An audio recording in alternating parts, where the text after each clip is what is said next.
सूर अनाम 123। ऐसा शख्स जो पहले मुर्दा था, फिर हमने उसको जिंदा बना दिया और हमने उसको एक ऐसा नूर अता कर दिया जिस नूर को लेकर वो हमारे बंदों के बीच चलता फिरता है।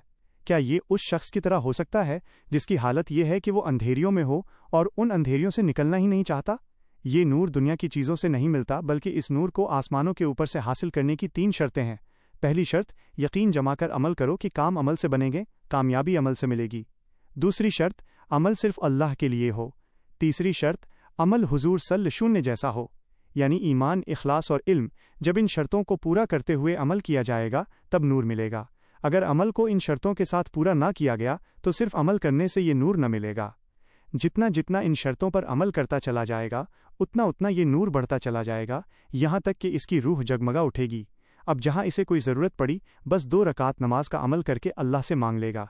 जहाँ कोई मुसीबत पड़ी, सदका देकर बलाओं को दूर कर देगा। जहाँ कोई परेशानी आई, अल्लाह के ज़िक्र में मशगूल हो जाएगा। जहाँ कोई खौफ या ख़तरा नज़र आया, ये झट से मस्जिद की तरफ दौड़ेगा कि लोग हुक्काम की तरफ दौड़ेंगे, हुक्काम सामान की तरफ दौड़ेंगे और ये मस्जिद की तरफ दौड़ेगा। जिस दिन तुम पर अमलों से लेने का दरवाज़ा खुल जाएगा तो ये सारी हुकूमतें तुम्हें अहमक नज़र आएंगी। एक दिन एक आदमी यहाँ मस्जिद के बाहर आने जाने वालों से कागज़ पर दस्तखत करा रहा था। पूछने पर बतलाया कि हम ये कागज़ रूस और अमरीका भेजेंगे ताकि ये लोग दुनिया में कहीं अपने ख़तरनाक हथियार का इस्तेमाल ना करें। उस बेवकूफ़ शख्स से पूछो कि तुम्हारे पास तो सिर्फ एक डंडा है, पर उस डंडे को जुल्म करने में इस्तेमाल करने से तुम नहीं रुकते, तो अपने हथियार को इस्तेमाल करने से रूस और अमरीका भला क्यों रुक जाएंगे? हाँ, मैं जो तुम्हें बतला रहा हूँ, तुम अगर ज़रा सा इस पर आ जाओ तो ये रूस और अमरीका के सारे हथियार बेअसर हो जाएंगे। तुम ज़रा सा अगर हमारी बात मान जाओ तो हम रूस और अमरीका को चैलेंज करेंगे कि तुम अपने एटम बम दिल्ली में गिराओ। तो एटम बम गिरने से यहाँ कुछ ना होगा, बल्कि यहाँ एटम बम और एटम बम गिराने वालों की लाशें दिखाई देंगी। तुम अमल वाले लोग यहाँ ये मंजर अपनी आंखों से देख रहे होगे कि बेअमल एटम बम गिराने वाले अपने एटम बम के साथ यहाँ कैसे तड़प रहे हैं कि उन्हीं की जूती और उन्हीं का सर। इसलिए तुम कुरान पर अमल करने वाले बनो, तब ये नूर तुम्हारे अंदर आएगा। हमारे अंदर ये नूर आना शुरू हो, इसके लिए खुदा ने पहले कुछ अमल दिए हैं। जिन अमलों के करने से ये नूर हमारे अंदर आना शुरू होगा, तो वो पहले करने के क्या अमल हैं?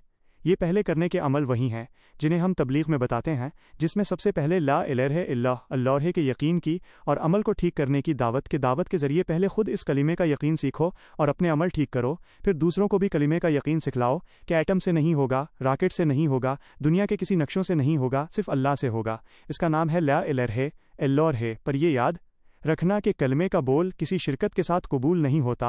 इसके लिए तौहीद लाना पड़ेगा कि अमेरिका से भी होता है, रूस से भी होता है, रॉकेट से भी होता है और अल्लाह से भी होता है। ये कबूल नहीं होगा। या फिर अल्लाह किले से मेरी हिफाजत करेंगे, हथियार से मेरी हिफाजत करेंगे, ये कबूल होगा। इसलिए तौहीद ज़रूरी है।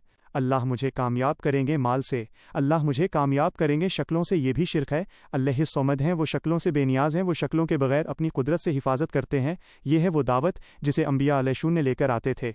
इसलिए आज जब मैं दावत के अमल में लगूंगा तो मेरी आमदनी टूटेगी।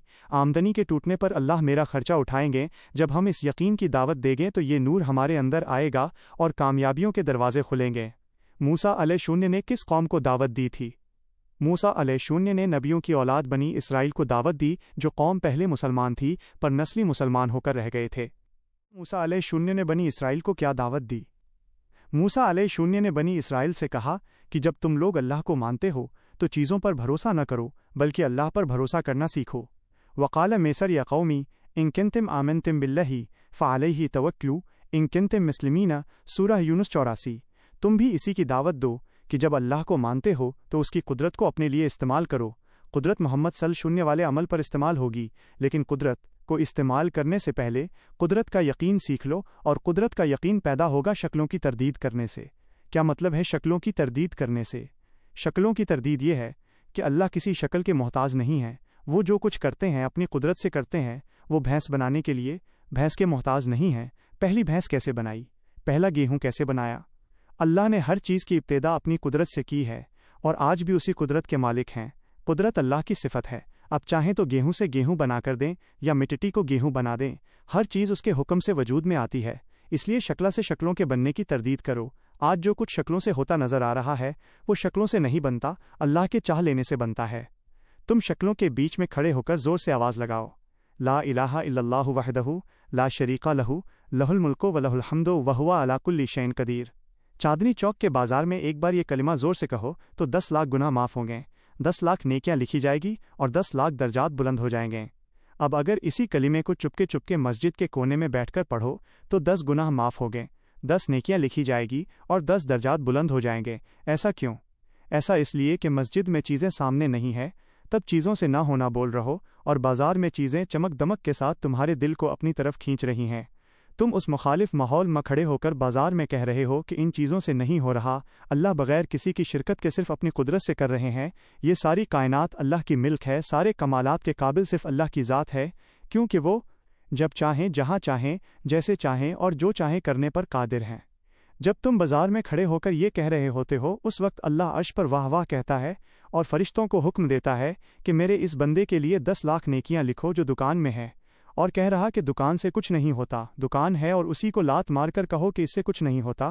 یہ کہتے ہوئے اللہ کے راستے میں نکل جاؤ۔ اللہ کے راستے میں نکلنا چیزوں کی تردید کرنے کے واسطے ہے کہ ہم اللہ کے راستے میں نکل کر دل و عمل سے چیزوں کی تردید کرے۔ صرف زبان سے کہنا کافی نہیں ہے کہ دل میں تو یہ ہے کہ کارخانہ ہاتھ آ جائے تو کام بن جائے، اور زبان پر ہے لا الہ الا اللہ ہے۔ اس طرح کہنے سے یہ نور دل میں نہیں آئے گا۔ دل سے کہو اور ڈنکے کی چوٹ پر کہو کہ دکان سے کچھ نہیں ہوتا اور کارخانوں سے کچھ نہیں ہوتا۔ جو اس طرح شکلوں کو چھوڑ کر کلمہ سیکھنے پر محنت کرے گا اس کو یہ نور حاصل ہوگا اور وہی لوگ کامیاب ہوگے، لیکن جو اس طرح نہ کریں ایسے لوگ تباہ اور برباد ہوں گے۔ تم ملک و مال والوں کے محتاج نہیں ہو۔ جو لوگ کلمہ سیکھ جائیں گے یہ ملک و مال والے ان کا ایک بال بھی بانکا نہ کر سکیں گے۔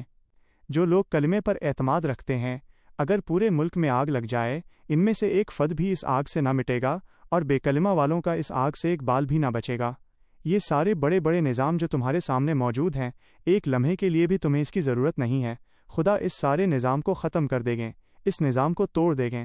کسی نے ایک آدمی سے پوچھا کہ اگر کہیں پر تیر چل رہے ہوں تو وہاں پر بغیر تیروں کے کیسے بچا جا سکتا ہے؟ فرمایا، زمین پر لیٹ جاؤ اور لیٹ کر تیروں کی تردید کرو۔